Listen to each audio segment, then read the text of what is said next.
আসসালামু আলাইকুম। Flutter Bangla tutorial ক্লাসে আপনাদেরকে স্বাগতম। তো স্ক্রিনে আপনারা দেখতে পাচ্ছেন যে এখানে দুটো স্ক্রিন দেওয়া আছে, একটা ফোনের স্ক্রিন, একটা হচ্ছে ডেস্কটপের স্ক্রিন। তো ফোনের স্ক্রিনটাতে দেখেন যে এখানে কিছু একটা স্ক্রিন শো করতেছে, হ্যাঁ, মানে মেইন স্ক্রিনের উপরে আর একটা স্ক্রিন শো করতেছে। এখানে আবার দেখেন যে এখানেও মেইন স্ক্রিনের উপরে সাইডে আর একটা স্ক্রিন শো করতেছে। তো আমরা আজকে এই উইজেটটা নিয়ে আলোচনা করব। তো এই উইজেটটার নাম হচ্ছে popup menu button.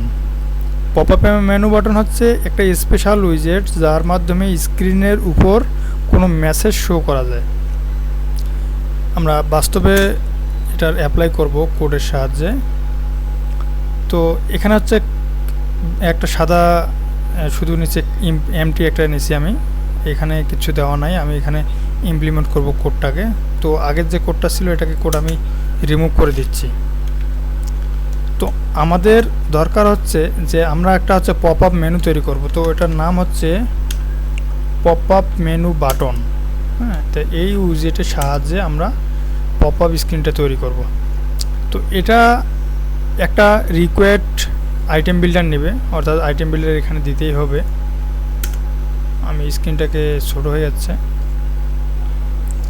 Build context, এখানে প্যারামিটার কোনো কিছু রিটার্ন করবে না, তাই আমরা এখানে রিটার্ন করব না কিচ্ছু। হ্যাঁ, তো পপআপ মেনু বাটনের মাঝখানে যে আইটেম বিল্ডার আছে, আইটেম বিল্ডারে আমাদেরকে দিতে হবে, কি দিতে হবে, popup menu item.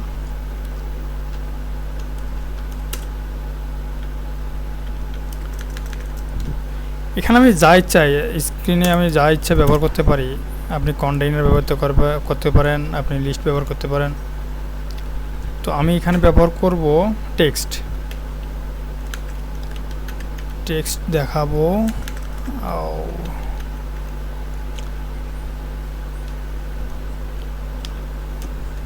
Text setting, আর আরেকটা নেই, পপআপ মেনু আইটেম আরেকটা নেব, এটাও টেক্সটে নেই। এখানে কে দেব, একটা সেটিং দিলাম, এটা আপলোড দিই, আপলোড পপআপ মেনু আইটেম, এটা দেব, এটা টেক্সট দিই। আপনারা ইচ্ছা মতো এখানে টেক্সট, কন্টেইনার, যে কোনো উইজেট ব্যবহার করতে পারবেন।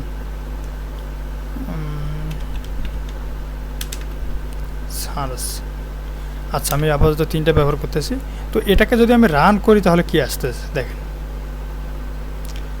এটাকে রান করলে এখানে তিনটা ডট আসতেছে। তো আমি চাচ্ছি যে এটাকে মাঝখানে নিয়ে যেতে। ক্লিক করলে আমার কি আসবে দেখুন, আমি যেগুলো দিলাম পপআপ মেনুটা শো করতেছে। হ্যাঁ, তো আমি চাচ্ছি যে এটাকে মাঝে নিয়ে আসতে পারি আমি, অথবা সাইডে দিতে পারি। ডিফল্টভাবে সাইডে দেওয়া দরকার অবশ্য।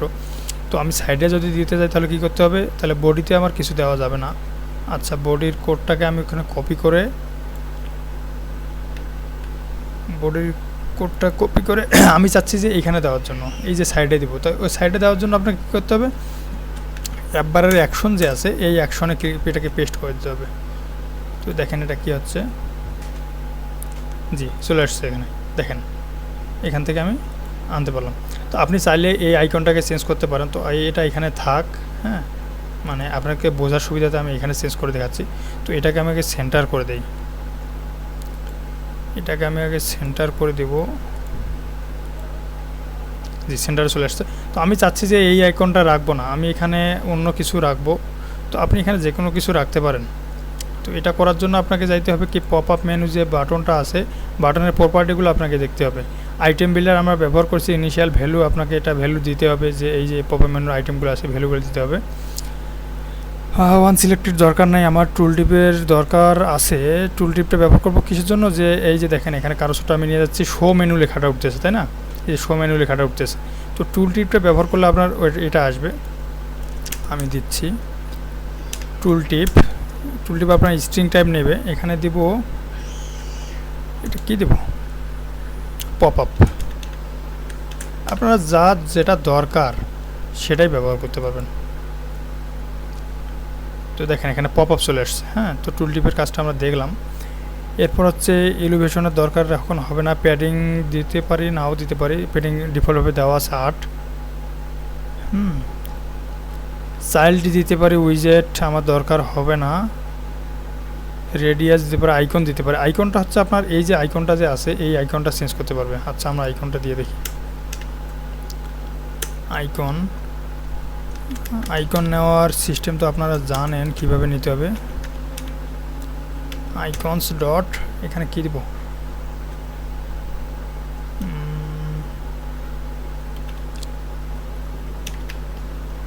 সেটিং দিলাম। তো দেখবেন যে এখানে সেটিংয়ের কালারটা চলে আসছে, দেখেন সেটিং চলে আসছে। হ্যাঁ, তো আপনি চাচ্ছেন যে এই কালার ব্যাকগ্রাউন্ডটা যে আছে এই ব্যাকগ্রাউন্ডটা চেঞ্জ করার জন্য, তাহলে এটাকে কী করতে পারেন আপনি? ব্যাকগ্রাউন্ডটা চেঞ্জ করতে গেলে আপনাকে এখানে যে ব্যাকগ্রাউন্ড প্রপার্টিটা আছে, কালার প্রপার্টি আছে, কালার প্রপার্টিটা ব্যবহার করতে পারেন আপনি। কালারস ডট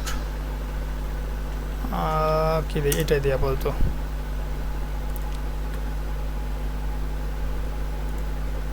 দেখেন কালারটা চেঞ্জ হয়ে গেছে।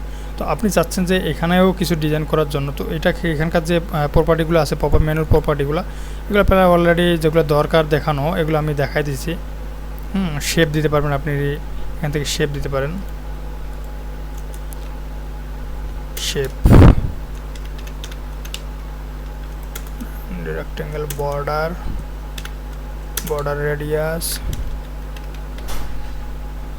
রেডিয়াস ডট সার্কুলার দিব আমি। এখানে আপনি 19 আমি দিয়ে দিলাম। তাহলে রান করে কি আসতেছে, এই যে শেপটা আছে শেপটা চেঞ্জ হয়ে যাবে। দেখেন শেপটা চেঞ্জ হয়ে গেছে। তো আমি এইভাবে চেঞ্জ করতে পারবো। আর এখন এখানকার আর আমি দেখাচ্ছি না। পপআপ আইটেমের যে প্রপার্টিগুলো আছে এখানে কি কি দেওয়া যায়। পপআপ আইটেমে এখানে আপনি ভ্যালু দিতে পারেন, ইনেবল করে দিতে পারেন অথবা ডিসেবল করে দিতে পারেন। দেখেন ইনেবল করে দিলে কী হবে, ইনেবল ফলস করা থাকে, আমি ট্রু করে দিলাম এটা। দেখবেন যে এই লেখাটা একটু ডিজাইনটা চেঞ্জ হয়ে যাবে, ঝাপসা হয়ে যাবে। দেখেন ইনেবল ট্রু করা আছে, ফলস করে দেবো আমি, উল্টো হয়েছে। ট্রু তো ডিফল্টভাবেই করা থাকে। দেখেন এটা চেঞ্জ হয়ে গেছে, অর্থাৎ এখানে প্রেস কাজ করতেছে না। হ্যাঁ, এই যে পপআপ বাটনটা আমি যে এখানে সেটিং আছে সেটিংয়ে হচ্ছে ফলস করে দিছি। তো আপনি এখান থেকে আরও ডিফল্টভাবে চেঞ্জ করতে পারেন, প্যাডিং দিতে পারেন সরে আসার জন্য, টেক্সটে স্টাইল করতে পারেন, চাইল্ড ব্যবহার করতে পারেন, চাইল্ড তো আমি ব্যবহার করছি। তো আপনি এই যে এগুলো আছে বিভিন্ন ডিজাইন করতে পারবেন এখানে। হ্যাঁ, এখানে আপনি আইকন দিতে পারেন বা যেগুলো আপনার দরকার, তো আপনি এখান থেকে যে কোনো উইজেট ব্যবহার করতে পারবেন। তো আজকে এ পর্যন্তই, ভালো থাকবেন, আসসালামু আলাইকুম।